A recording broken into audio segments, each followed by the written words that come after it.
Du Fu, a ballad of lovely women. Third day, third month festival, and the air fresh with spring. Beside Serpentine Lake in Chang'an, many lovely women stroll. Their appearance is elegant, their thoughts lofty and refined, their complexions delicate, figures in perfect proportion. Their embroidered silk gowns glisten with spring light.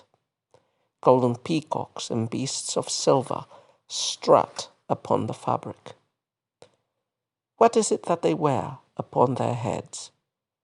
Jeweled headbands with kingfisher feathers dangling to their hairlines. And what is it that we see upon their backs? Pearl-studded over skirts drawn tight at the waist. Among them are kin of the pepper-flower chamber, with its cloud-patterned curtains, the duchesses of Guo and Qin, honored with the names of nations.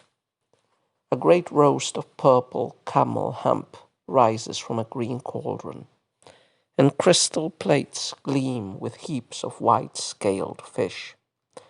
But the rhinoceros horn chopsticks, long sated, are slow to descend, and a belled knife handle stands vainly above the roast.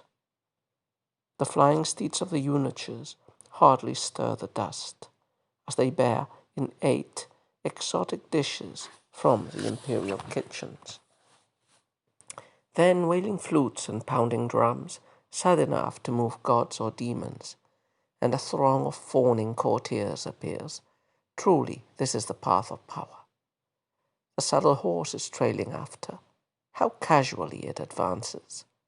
Finally, before the balustrade, he dismounts, steps onto patterned carpet. Willow down falls like snow, blanketing white water reed. A bluebird takes wing. In its beak, a red handkerchief. You could warm your hands at his power, with no need of fire. Beware of pressing too close. His angry glance may be fatal. So we have another of the ballads of Du Fu. This is a very complex and delicate one with lots of double entendres, which are very interesting to check and comment about. So, as we've mentioned previously, Du Fu is the serious Confucian scholar official who makes criticism. In this little text, in this apparently superficially beautiful praise and description of a lavish outing in which beautiful women and courtiers are enjoying themselves, there is a direct criticism of the prime minister at the time he composed this poem. That prime minister appears in the poem at the end, mentioned indirectly. He is Zhang Guozhong. He was the second cousin of Jiang Weifei, which we've encountered before, the favored concubine of Emperor Xuanzong, and one that was accused of having brought the country to ruin by distracting the emperor and favoring her relatives, among them this cousin of hers who became prime minister. In the poem, we also see 2 of the sisters of Jiang Weifei who have been ennobled as duchesses, the Duchess of Guo and the Duchess of Qin.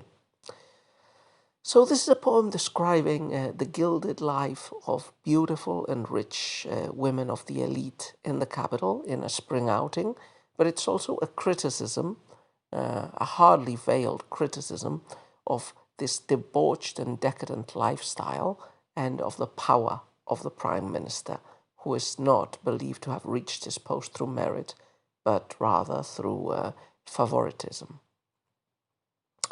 Now, poems describing beautiful women in lovely surroundings of opulence and luxury are a pretty common staple in classical Chinese poetry. I think we've encountered at least 1 or 2 in this vein, in this anthology. They were more typical of the period of disunion, the period of fragmentation. Even from the start, Chinese literature, especially in the Confucian tradition, developed a very strong moralistic tone, the idea that literature has a purpose, which is expressing the feelings and the political opinions of worthy people, giving advice and criticism to rulers. So poetry that just describes beautiful scenes and beautiful people is has traditionally been condemned by the scholars and considered frivolous unless it could be given some sort of apology in the form of this is an allegory talking about something else, or criticizing this sort of luxurious and opulent lifestyle and the sensual and carnal pleasures. So in the period of disunion, on the contrary, a new vision of literature, common, quite akin to our own aesthetic view, developed, and lots of poems were composed for the court and for the courtly context, in which descriptions of beautiful women and beautiful surroundings with a slight eroticism were quite popular among the elite. So here we have, as I said, a subversion of this topic. We have a historical event that Du Fu probably witnessed, probably in the year 752, 753, an outing in spring in which members of the beautiful women of the court showed themselves along with the prime minister. And he's using this, with a double bind, both to describe such opulent and delightful women and scenery and to criticize the political underpinnings of this scene from his Confucian moralistic prudery.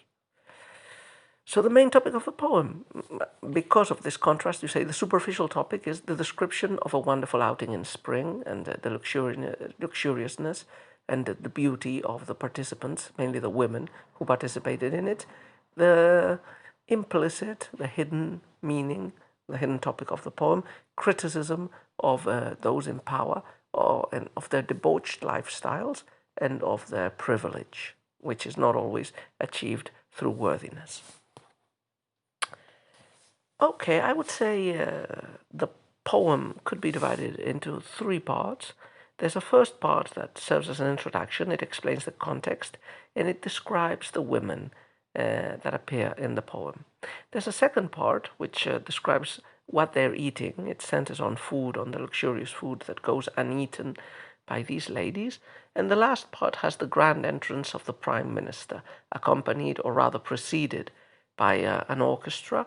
And it ends with some sights of the garden, but also, as we will see, with double entendres, as those sights of the garden are meant to transmit some information about illicit sexual liaisons of the prime minister and one of his cousins.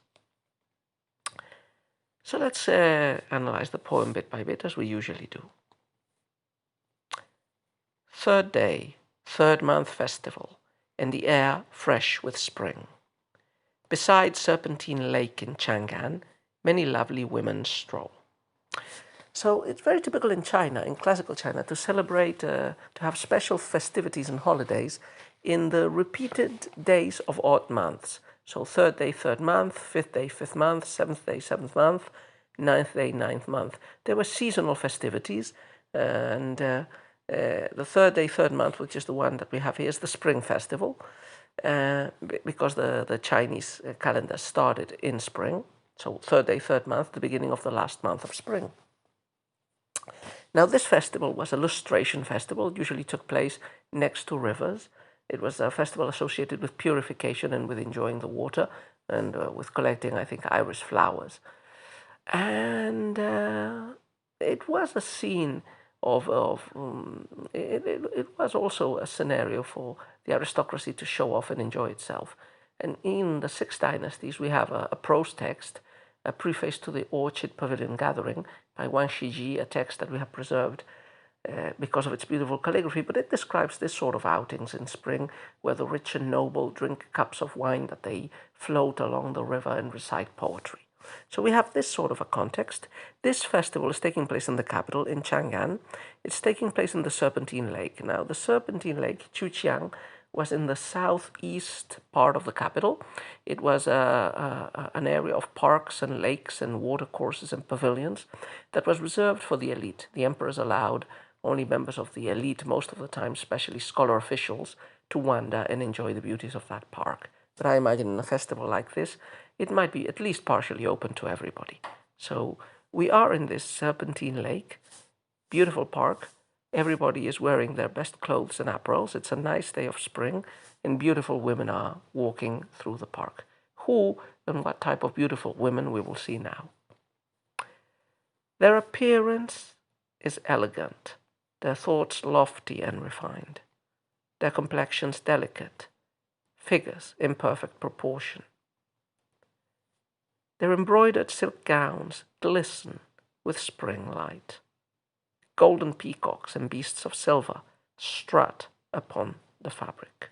So beautiful women of the elite, aristocrats of high breeding, of high beauty, and of wearing luxurious clothes are roaming the park. First, a couplet describes how elegant, delicate, and beautiful they are. The next describes their clothing, how they're wearing beautiful silk clothing that shines, that glimmers in the spring light, with golden peacocks and silver unicorns embossed in the clothing.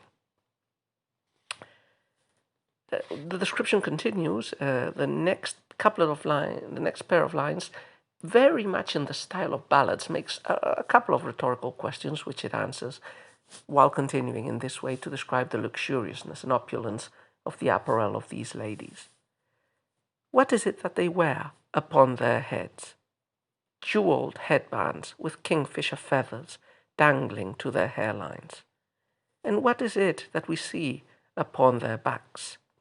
Pearl-studded over skirts, drawn tight at the waist. So again, we see more details of their opulent clothing, and we might imagine that this would have been the cutting edge of fashion at the time that this poem was composed. So all these kingfisher headbands with jewels and these pearl overskirts were probably the latest fad in the capital at the time. So now the poem is going to get a little bit more specific about these women by focusing on two. And through this focus on these two, on the criticism that is meant at the Yang clan, its ladies, and its minister. Among them are kin of the pepper flower chamber, with its cloud-patterned curtains, the duchesses of Guo and Qin, honored with the names of nations. So among these women are the relatives of the pepper flower chamber. Now, the pepper flower chamber is used metonymically to refer to Jiang Guifei, the favored imperial consort. In the Han Dynasty, the walls of the apartments of the imperial concubines were plastered with a mixture of plaster and pepper tree flowers, which gave them a delicate scent. So it became conventional to talk about the pepper flower chambers while referring to imperial concubines. So the relatives of the pepper flower chambers, or of the woman, Jiang Guifei, who is living there, with its cloud-patterned curtains in the bed, the relatives of this woman are here. They are the duchesses of Guo and Qin. They have been honored with very high titles. I mean, Duke's Gong was one of the highest titles that could be awarded. In fact, it was the highest that could be awarded to anyone who was not of the imperial blood. And they've been given duchies, these women, and duchies were the names of important states from the Chinese past, Guo and Qin. Okay, so with this begins the next section that we talked about. What are these ladies doing? They're not just prancing around and showing their beauty, they're eating. Or rather, they are satiated and they're not eating anymore, in spite of the extremely expensive and luxurious foods that are being brought to them. A great roast of purple camel hump rises from a green cauldron, and crystal plates gleam with heaps of white, scaled fish. But rhinoceros horn chopsticks, long sated, are slow to descend, and the belled knife handle stands vainly above the roast. The flying steeds of the eunuchs hardly stir the dust, as they bear in 8 exotic dishes from the imperial kitchens. So what's happening? Food is coming. You know, this sounds like the exotica that the parvenu and the nouveau riche Romans eat, and they look like the foods described in works like the Satyricon of Petronius, where Trimalchio gives a banquet with extravagant foods brought from the remotest corners of the earth. So we're in this sort of showy status promoting food exotic and expensive delicacies that only the rich and powerful can consume. So purple camel humps, delightful fish. But the women are not hungry. Their rhinoceros horn chopsticks don't go down. So their chopsticks are not, which are the instruments for eating, are not made of wood. They're made of ivory, of rhinoceros horn. So they would have been outrageously expensive.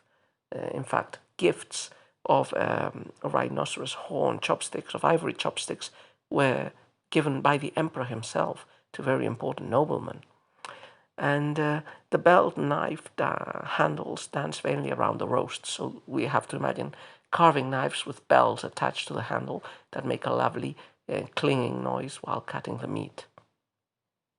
Even the eunuchs from the imperial court have been sent to bring delicacies from the imperial table to this outing, but even those delicious foods are not consumed. Not only food comes from the imperial court, the prime minister, Jiang Guozhong, is going to make his appearance himself. Then wailing flutes and pounding drums, sad enough to move gods or demons, and a throng of fawning courtiers appears. Truly, this is the path of power. So with music and a cortege of fawning, sycophantic courtiers, somebody is approaching, somebody with power. The saddle horse is trailing after. How casually it advances. Finally, before the balustrade, he dismounts, steps onto patterned carpet. So when you are really powerful, you really don't need to show off. So almost nonchalantly, almost casually, after the musicians, after the courtiers, comes somebody on horseback, unnamed. But it's not necessary to name Jiang Guozhong, the prime minister. You know, he's got all the power. He is the prime minister. He can come in, you know, at his leisure and almost casually. He steps down from the horse and he kneels, sits down on a patterned carpet. At this time, the Chinese hadn't acquired the habit of sitting in chairs with backs. They basically did what the Japanese still do today in formal situations, which is sit on their knees on some sort of carpet or cushion. So willow down falls like snow, blanketing white water weed. A bluebird takes wing. In its beak, a red handkerchief. So this is an apparently enigmatic couplet. You get, a description probably of things that can be seen by the revelers in the park. Like the willow down, in spring, the willows emit their catkins, which are whitish, sort of, and they fall like snow, blanketing the white water reeds. There's the white plants growing on top of the water. And also perhaps there is a bluebird in the garden that has picked up a red handkerchief and taken it away. Red handkerchiefs were worn and carried by fancy Tang women of the aristocracy, just as other women would carry fans and their instruments for playing. But apparently this is a coded reference to a presumed, suspected, rumored liaison between the Prime Minister and one of his cousins, the Duchess of Guo. So they were apparently having an illicit, incestuous romance. And willow down, willow is yang in Chinese, which is the same character as that of the surname of the Yang clan and of the Prime Minister himself, Jiang Guozhong. And bluebirds were believed to be, in some legends of the past, of the Queen Mother of the West, they were believed to be sent for trysts and liaisons by the Queen Mother of the West to her potential lovers. So the imagery is subtly, subterraneously erotic and critical. So it's implying there are go-betweens between the Prime Minister and the Duchess. Now they're meeting here and enjoying some sort of carnal pleasures. They'll probably enjoy other sorts of carnal pleasures later on. Finally, a conclusion, which more than summarizing the poem, acts as, as a further nail in the coffin of criticizing the Prime Minister, his arbitrariness, his cruelty, the danger he poses to good people, you could warm your hands at his power with no need of fire. Beware of pressing too close. His angry glance may be fatal. So Du Fu was never a very good flatterer. He was too outspoken in his criticism, and this probably explains why he had very little success in office for most of his lifetime. A poem like this would show why. So there's a pretty explicit criticism of the Prime Minister himself. And he is aware of the deceiving, seductive, but potentially fatal allures of power, like all those phoning courtiers that are surrounding Jiang Guozhong. Yeah, they're basking in his sun, warming themselves in his fire, but this is deadly. It's deadly because the courtier might displease a cruel prime minister who has the power of life and death over almost everybody. But also in another way, prime ministers fall. And in fact, that is what would happen from what we've talked about in other poems, notably by Yu Ji's Ballad of Everlasting Sorrow. We know how this story ends.